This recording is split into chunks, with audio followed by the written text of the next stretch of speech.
You're listening to The Issues from the Capital Region. In upstate New York, I'm Alicia Purdy.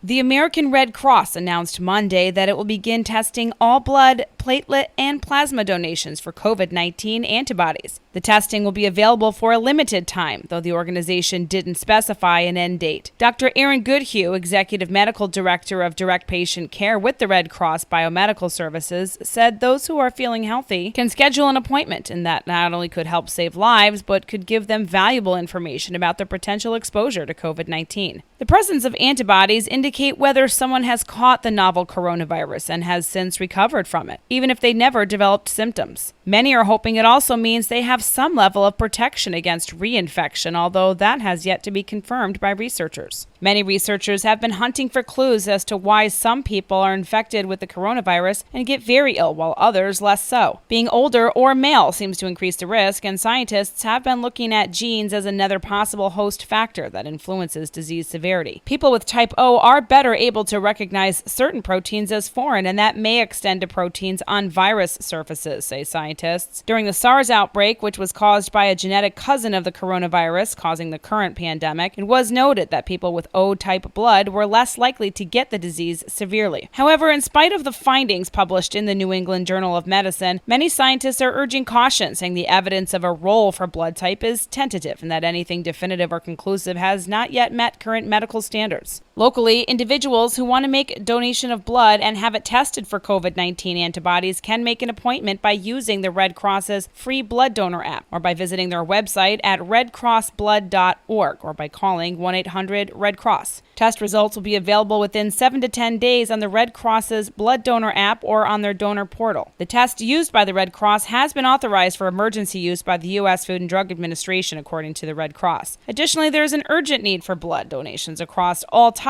said the Red Cross. Many hospitals nationwide, including those in the capital region, are resuming surgeries and other procedures that require blood products. All donors will receive a temperature screening and are required to wear a face covering or mask during the procedure. In the capital region, dozens of blood drives are scheduled for the month of June, and more information can be found by visiting the Red Cross website.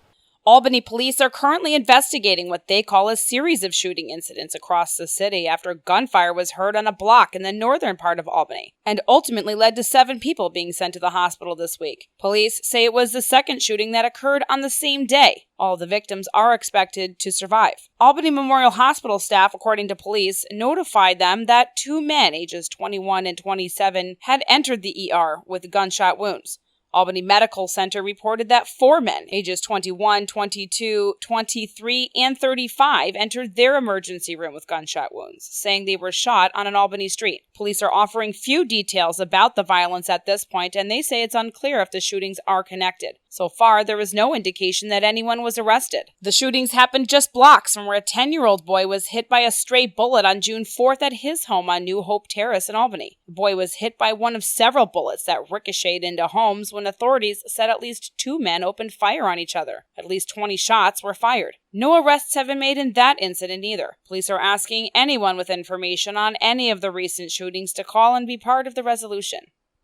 Across the capital region, calls to 911 have skyrocketed up over 700% from last year's numbers due to the rampant and relentless explosion of illegal commercial-grade fireworks and explosives across the area. For some homeowners, the jarring pyrotechnics have reignited conversations about quality of life and the adverse impact fireworks can have on people, pets, and war veterans suffering from PTSD. Residents throughout Albany, Schenectady, and Troy, as well as many other local cities, are angry and complaining of being shaken awake during the night by commercial-grade fireworks, which are illegal in the state of New York. Beyond traumatizing pets and keeping residents awake, one of Albany's concerns is the possibility of an errant firework starting a fire in the city, something that does happen each year. Albany Mayor Kathy Sheehan noted that it's not unusual to have a fire break out each year due to the use of illegal fireworks, but she stopped short of attributing the disturbances to the Black Lives Matter movement, instead claiming it was simply neighborhood kids. Schenectady City Councilman Ed Kozer said he rolled out of his bed at 2 o'clock Sunday morning and drove around to a few parking lots in his own neighborhood in search of where the fireworks could be coming from, without any luck. The councilman stressed that people need to call 911 if they see someone lighting fireworks. Despite many who have cried out to defund the police, Kozer now wants more police patrols, a point he made when the subject was discussed during Schenectady's city council meeting. Schenectady Police Sergeant Nick Mannix urged anyone registering a complaint about illegal fireworks to try to be as precise as possible when giving police dispatchers the location or address. Schenectady Mayor Gary McCarthy also refused to attribute the fireworks in any form to the Black Lives Matter protests, saying that the increased fireworks activity might be the result of more people being confined to their homes because of the coronavirus pandemic who are looking for entertainment in their homes. Troy Mayor Patrick Madden put out an advisory last week about the same problem, noting that while Rensselaer County was one of the counties statewide that had opted in 2015 to allow sparklers, a smaller type of firework, there are still illegal fireworks that people appear to be shooting off. Over the weekend, some New York police forces announced they would be aggressively investigating fireworks complaints with specific police units dedicated to investigating and responding to those calls. As their own neighborhoods become increasingly effective, mayors across the upstate area were noticeably silent on whether or not the idea of defunding the police was still on the table.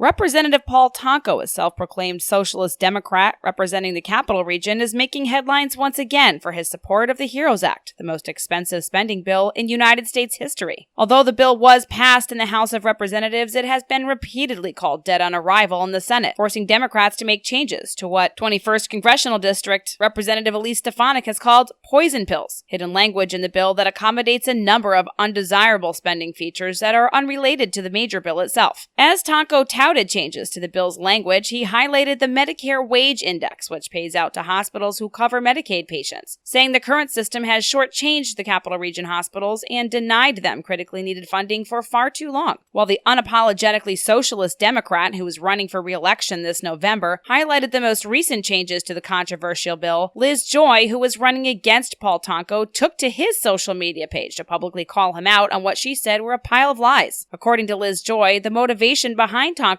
changes is not altruistic support, but is instead a full government takeover of the U.S. hospital system under a socialist Medicare for All initiative. In her statement, Liz Joy accused Tonko of pushing to abolish all private health insurance, by default making providers and hospitals government-run, which she says would decrease available services and decrease reimbursement to providers, as well as hospitals, leading to a huge exodus of providers from the state of New York and dramatically increasing taxes. Joy called on Tonko to tell people the truth about what's really in the HEROES Act, before calling out the so-called poison pills hidden within the bill, including fully taxpayer-funded nationwide sanctuary cities, mass federal release of criminals from prison, and a federal takeover of all elections. As Liz Joy continues her campaign to win Tonko's seat and represent the Capital District, she's found support from numerous organizations, including police unions across the region, who have decided to endorse the Republican candidate after decades of failed policy from Democrat leaders.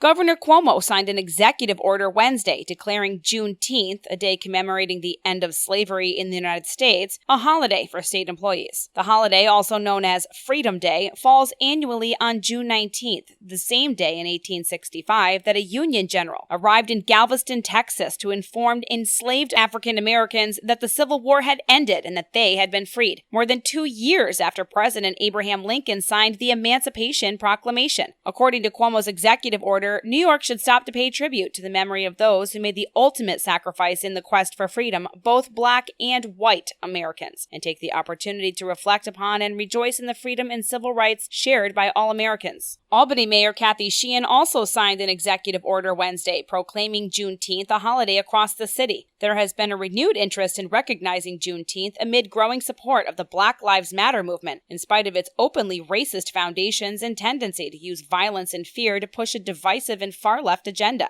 And the Common Council in Albany has unanimously passed a resolution renaming Livingston Park in West Hill to now be called Black Lives Matter Park in honor of Juneteenth. Councilman Jamel Robinson, who represents the area and introduced the resolution, wrote that the park was renamed as a testament to freedom, liberation, and justice, in a place where Black life, Black history, and Black culture can be honored and celebrated. However, in spite of widely available historical records pointing to the continued support and aid for Black Americans Americans at every level of government, Robinson still said that Americans continue to ignore the fact that Black Lives Matter, accusing Americans at large of trying to keep Black people in bondage. Meanwhile, Black Lives Matter protesters continue to terrorize residents across the capital region, with late-night illegal fireworks displays, gunfire, and continued harassment of the Albany Police Department, who said they have been abandoned by Mayor Sheehan and left to defend the city, as well as protect their own safety without any additional support. Sheehan said that over the past several days, dozens of community members have reached out to her office, pushing for Juneteenth to be recognized as a city holiday. Wednesday's executive order was the third that Sheehan had signed in the past 2 weeks, caving to protests over police brutality and systemic racism against people of color. Last week, Sheehan ordered city workers to plan to remove a statue of Philip Schuyler, a general in the American Revolution and a U.S. Senator for the state of New York, from the front of City Hall in Albany to another location in the city, where she said his story could be understood in context. A move that Rep. Alicia Stefanik condemned, calling the move short-sighted, saying her eastern Saratoga County village would be happy to take the statue to commemorate Schuyler's role in the nation's founding with appropriate historical context. In that same statement, Stefanik said, while it is true that many of America's founding visionaries like George Washington, Thomas Jefferson, and Philip Schuyler had deep imperfections, including the inhumane embrace of slavery, she said that rather than taking down statues and seeking to erase important chapters in the nation's revolutionary history, as Mayor Kathy Sheehan had proposed, Stefanik said policymakers should instead be focused on enacting real and meaningful policy changes at the local, state, and federal level to ensure the elimination of racism and specifically addressing strengthening law enforcement relationships within the community.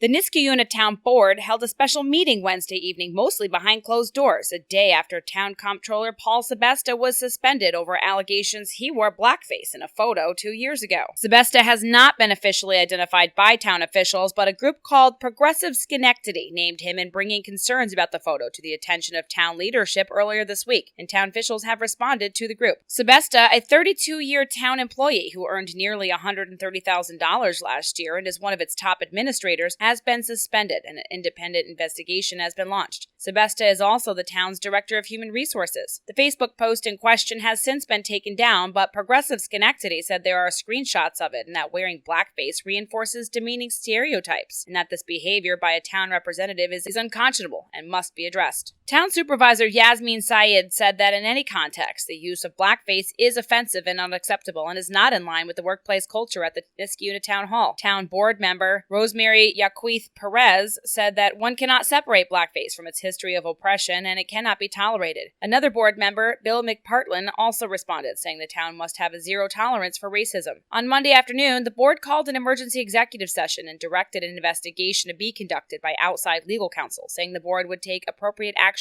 once the outside investigation was complete. Syed expressed gratitude to the members of the community who reported on Sebesta's past and encouraged anyone who sees racism or discrimination to say something so it can be addressed. Progressive Schenectady members said they were happy with the town's response and will continue to keep tabs on the situation. For his part, Sebesta could not be reached for comment.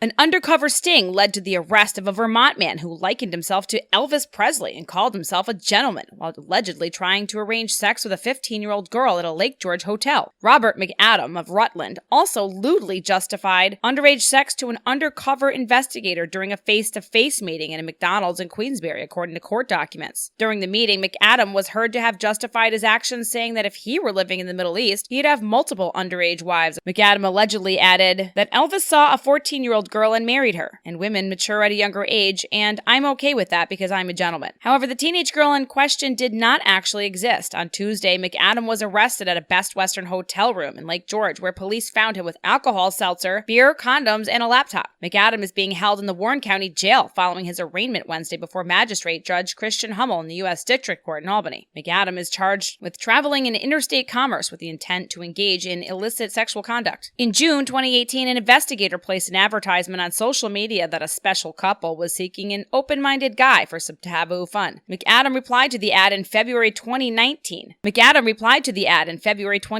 And agreed to message an undercover investigator who told him that he and his 14-year-old stepdaughter were seeking a partner. The undercover investigator and McAdam exchanged messages until June 2020, when the officer and McAdam met up in the McDonald's restaurant on Route 9 in Queensbury. Authorities were recording the meetup. By this point, the would-be girl had turned, quote, 15, as far as McAdam knew. However, once he was arrested, McAdam said he believed it was a setup and that the girl he was looking for was 16 or 17. McAdam is being represented by the Federal Public Defender's Office, and the case is being prosecuted by the U.S. Attorney's Office. You've been listening to The Issues in and around the Capital Region. In upstate New York, I'm Alicia Purdy.